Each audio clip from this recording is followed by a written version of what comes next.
Assalamu alaikum. Welcome to our channel.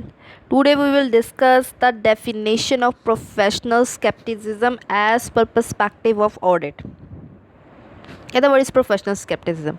Professional skepticism is an attitude, एक रवैया है that includes जो शामिल करता है a questioning mind कि ऑडिटर के ये प्रोफेशनल स्केप्टिसिज्म ये जो एटीट्यूड है ये अपनाना इसको अपनाना, इस पर अमल करना, इस एटीट्यूड के हिसाब से चलना, ये एक हर ऑडिटर पे लाजिम है। कहता है professional scepticism is an attitude that includes जो शामिल करता है अ क्वेश्चनिंग माइंड। क्वेश्चनिंग माइंड के आपको अगर कोई भी एविडेंस दिया जाता है तो आपने क्वेश्चनिंग माइंड करना है।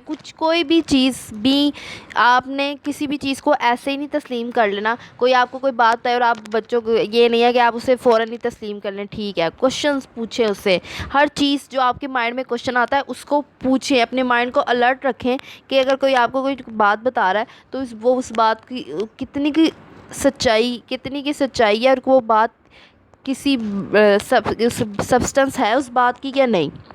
कहता है बीइंग अलर्ट, आपने अलर्ट रहना है टू कंडीशंस, उन हालात से विच में इंडिकेट जो हो सकता है कि जाहिर करें पॉसिबल मिस स्टेटमेंट। कहता है मिस स्टेटमेंट मीन्स कि मिस स्टेटमेंट कई तरह की हो सकती है और कहता है मिस स्टेटमेंट कई तरह की हो सकती है और किस वजह से हो सकती है। दो वजह से हो सकती है, या तो ये एरर की वजह से होती है या फ्रॉड की वजह से हो सकती है। मैं इसके लिए आपको एक एग्जांपल देती हूँ। फॉर एग्जांपल आपने एक एसेट खरीदा तो आपने उस एसेट को मशीनरी खरीदी। अब आपने उस मशीनरी की एंट्री पास करने क्या किया, आपने क्या कर दिया कि एसेट को मशीनरी डेबिट करने के बजाय आपने एक्सपेंस डेबिट कर दिया और कैश को क्रेडिट कर दिया। यानी कि आपने क्या कर दिया, मिस स्टेट कर दिया। उसे आपको रिकॉर्ड कैसे करना चाहिए था अपनी फाइनेंशियल स्टेटमेंट में एज अ मशीनरी, लेकिन आपने उसको कैसे रिकॉर्ड किया एज एन एक्सपेंस। तो ये अब ये आपने किस वजह से ऐसे किया है। इंटेंशनली अगर ये काम किया गया तो इसका मतलब ये फ्रॉड है। और अगर तो से आपका इनकम्पिटेंट वर्कर था या इनकम्पिटेंट आपका एम्प्लॉय था, उसको इतनी अच्छी नॉलेज नहीं थी अकाउंटिंग की और उसने ये गलती कर दी, तो ये एरर होगा। तो कहता है आपने बीइंग अलर्ट, आपने उनका ये ऑडिटर को रिक्वायर्ड है कि वो प्रोफेशनल स्केप्टिसिज्म को फॉलो करे थ्रू आउट द ऑडिट, पूरे ऑडिट में, कि उसने अलर्ट रहना है उन कंडीशन से विच में इंडिकेट जो हो सकता है कि इंडिकेट करे, जाहिर करे पॉसिबल मिस स्टेटमेंट, किसी भी मिस स्टेटमेंट को ड्यू टू एरर, या तो वो एरर की वजह से हो या फिर फ्रॉड की वजह से। एंड और critical assessment of the audit evidence, यानी कि आपको कोई भी ऑडिट एविडेंस मिलता है तो आपने उसको ऐसे ही नहीं मान लेना, उसकी असेसमेंट करनी है कि ये एविडेंस सही भी है कि नहीं, ये फेक तो नहीं है। मतलब कि आपको एक डॉक्यूमेंट दिया जाता है तो आपने वो डॉक्यूमेंट देखना है कि ये खुद सेल्फ प्रिपेयर्ड तो नहीं है, ये एक्चुअली एग्जिस्ट करता है कि नहीं। अगर तो ये सेल्फ प्रिपेयर्ड है तो इसका मतलब कि ये रॉन्ग है, इसका मतलब है कि ये मिसस्टेटेड किया जा रहा है आपको।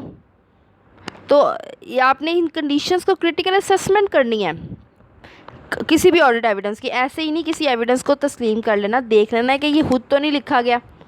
कोई रिटर्न रिप्रेजेंटेशन है तो ये खुद तो नहीं रिटर्न रिप्रेजेंटेशन पेश कर दी गई, ये वाकई ही किसी थर्ड पार्टी से या डेटर से आपने ये रिटर्न रिप्रेजेंटेशन आई है।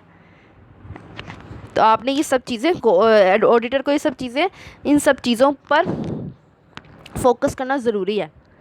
कहता है professional scepticism is an attitude that includes a questioning mind being alert to conditions which में indicate possible misstatement due to error और fraud and critical assessment of the audit evidence. It means, इसका मतलब है auditor should not accept, auditor कबूल नहीं करेगा anything, कोई भी चीज़ विदाउट कोरोबोरेटिव एविडेंस, किसी भी मुतल्लिका एविडेंस के बगैर वो कोई चीज़ तस्लीम नहीं करेगा। Even if management showed honesty and integrity in the past.